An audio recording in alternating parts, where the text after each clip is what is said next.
mapamaling nakautot lang, nanonood mag-TV.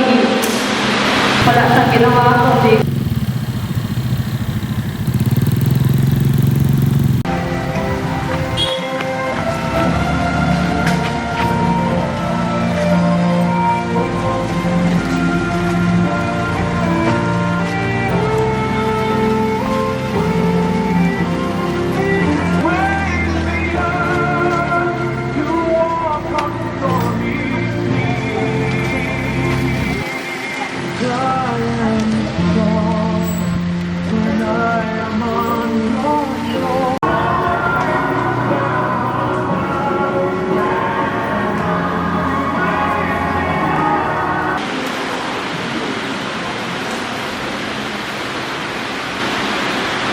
ako po, kasama ang aming pamilya ay lubos na nagpapasalamat sa lahat na nagbigay ng oras sa pakikiramay sa aming pamilya at nag-alay na kanilang mga dasal para sa amin at kay Papa.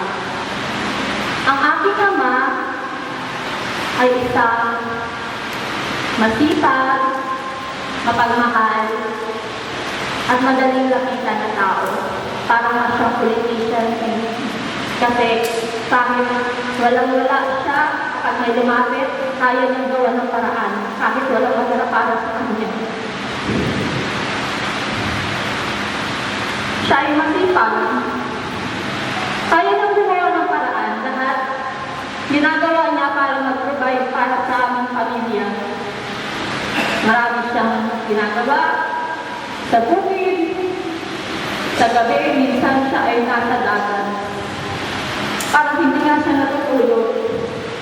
Minsan sinasabihan namin siya, tama na, huwag ka nang gumawa, huwag ka nang magtrabaho kasi wala ka naman pinapaaral. Sabi niya, bakit ako titigil? Hindi pa naman ako namamatay.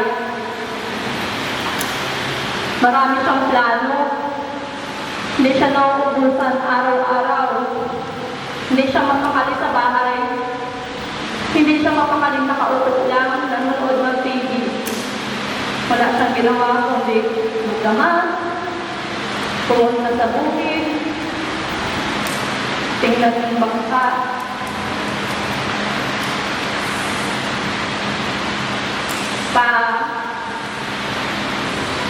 Alam namin na hindi naman natin gusto yung pagkawala.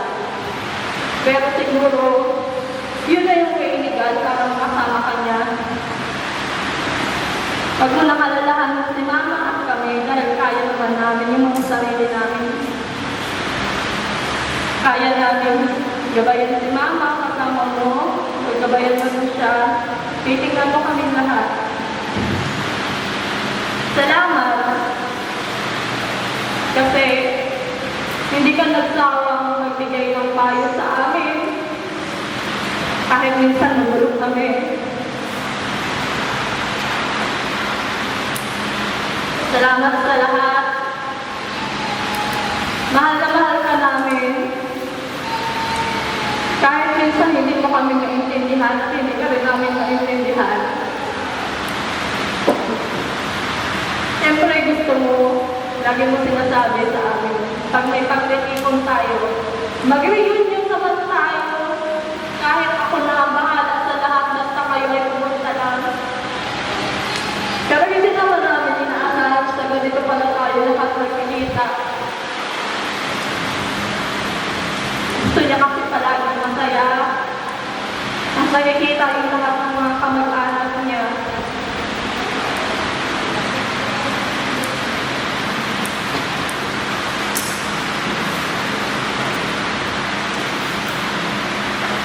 Pasensya na kasi kahit na nung nasa hospital ka, hindi talaga namin alam kung ano ang gagawin namin. Parang wala na kaming magawa. Sabi, maghintay na lang kami. Hindi ako makakali. Hindi ko alam kung paano pa.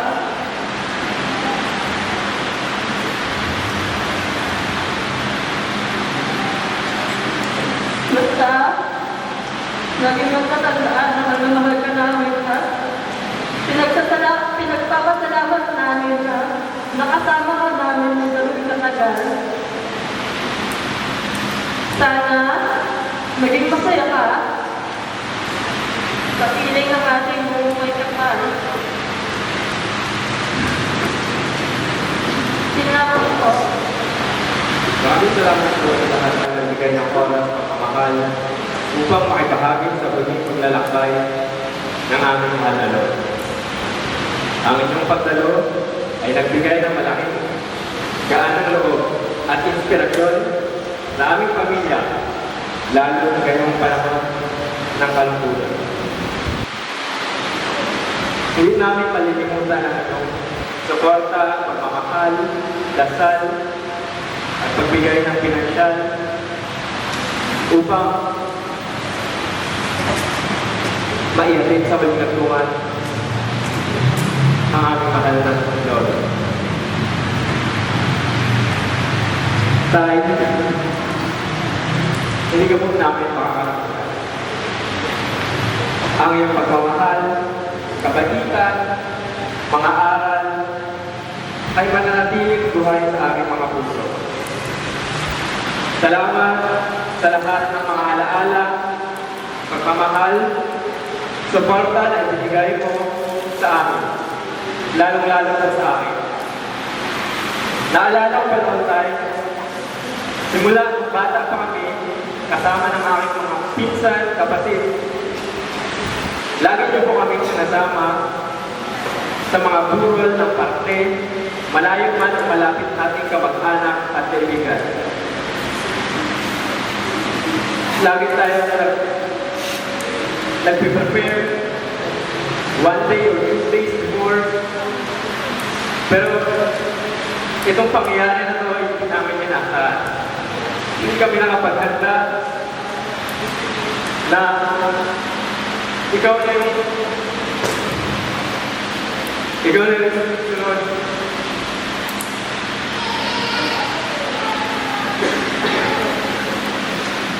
Hindi ko po inaasahan na sa dami ng pangarap, lalo na binuo natin, lalo higit ikaw, ang pangarap mo para sa amin.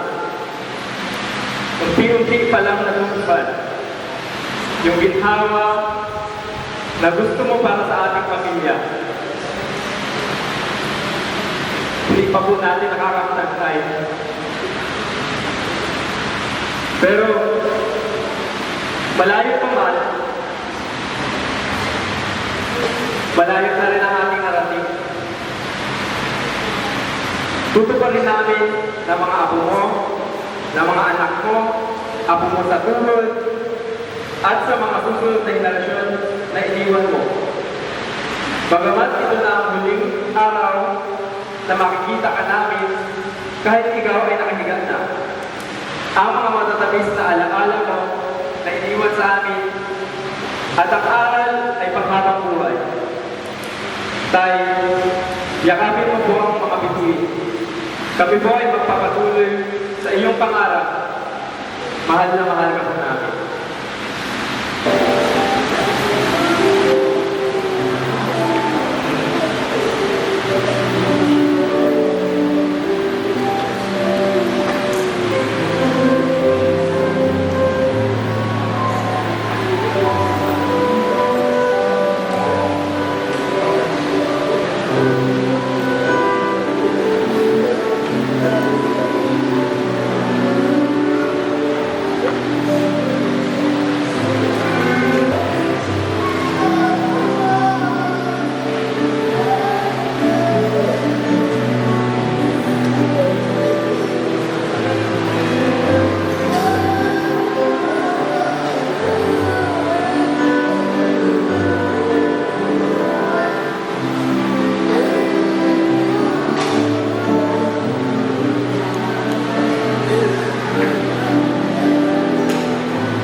down, and oh, my soul so weary.